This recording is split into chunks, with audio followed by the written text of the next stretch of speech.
Shadow is a 2018 Chinese action Wuxia drama directed by Yimou Zhang and set in an ancient Chinese court. I hope I've pronounced those words correctly.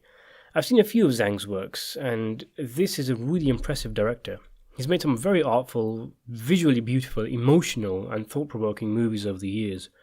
I've still not seen some of his more acclaimed works, but some of the ones I have seen are Hero with Jet Li, House of Flying Daggers, and Raise the Red Lantern, the last of which I've also reviewed on the channel.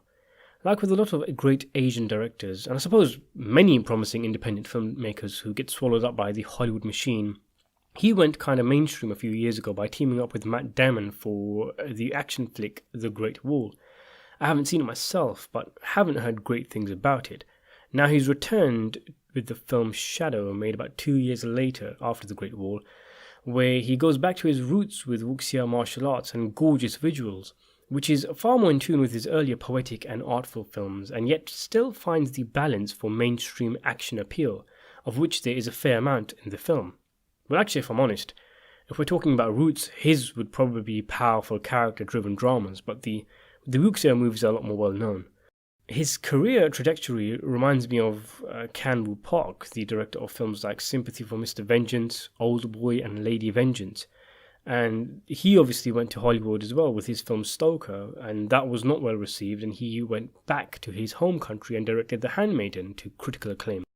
Ji Woon Kim is another example, the guy whose Hollywood movie was the mediocre Arnold Schwarzenegger action flick The Last Stand, and this is the guy who made I Saw the Devil and The Good, the Bad and the Weird. The ultimate example of this must surely be the legendary action movie director John Woo. Anyway, sorry about that, back to the film. And Shadow is a movie with a very curious plot that has more fascinating drama, more intriguing characters, and more layers added to it as the runtime goes on, after starting off focused on probably just about 3 characters. It still feels like a very isolated film, if that makes sense, and that's largely due to the setting. Most of the film is set in 2 locations. One, the palace of a king, a palace which seems sparsely populated and seems to be situated in some far distant mountain, high up and away from mass civilization. And the second location isn't much better. This really adds to the sense of mystique and otherworldliness about the film, like you're really watching some fairy tale folklore fantasy story that is set long ago and in some deep distant land. The colour scheme of the film also plays a big part. The visuals are sharp and hard-hitting, and yet there's so much colour drained from the picture, in stark contrast to movies like Hero and House of Flying Daggers, that someone walking in on you watching the movie could easily think you're watching a black and white film. It is really good looking though, and it's one of those where the VFX is so good you can't quite tell if it's shot on location or if it's a set built in a studio.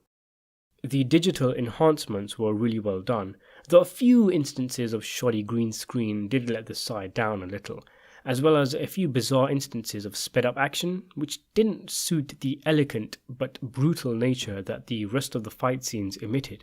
And the sped up scenes even had a kind of fuzzy look, like I had accidentally turned on my TV's motion smoothing effects. The action in the movie is not at the forefront. The film's main core element is the scheming and political games being played. Most of the action is in the second half of the film, and when it does come, it's really fun to watch.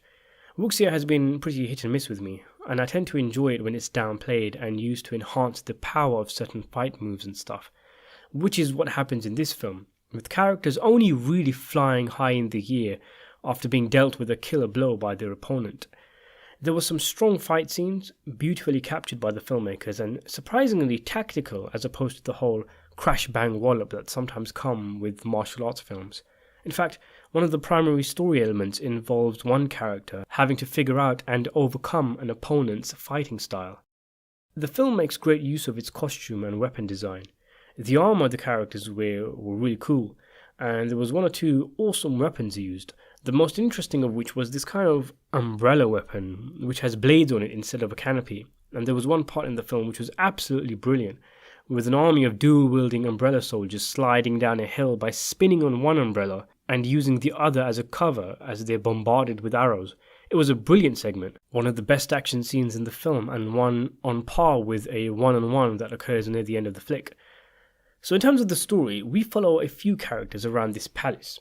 There was this land, I can't remember what it's called, but all these characters and their empire or tribe or whatever were kicked out of there.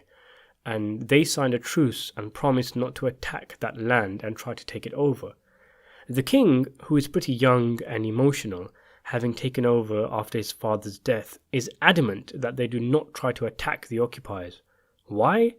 Maybe he's scared for himself, maybe he's scared for his kingdom, maybe he's just weak, maybe a combination of all.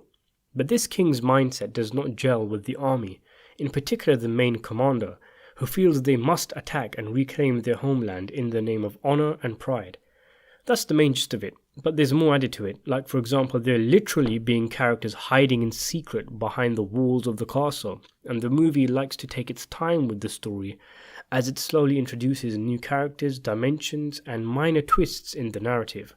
I really enjoyed this film. It looked great and had an interesting story and some good fight scenes. I give it a 7.5 out of 10.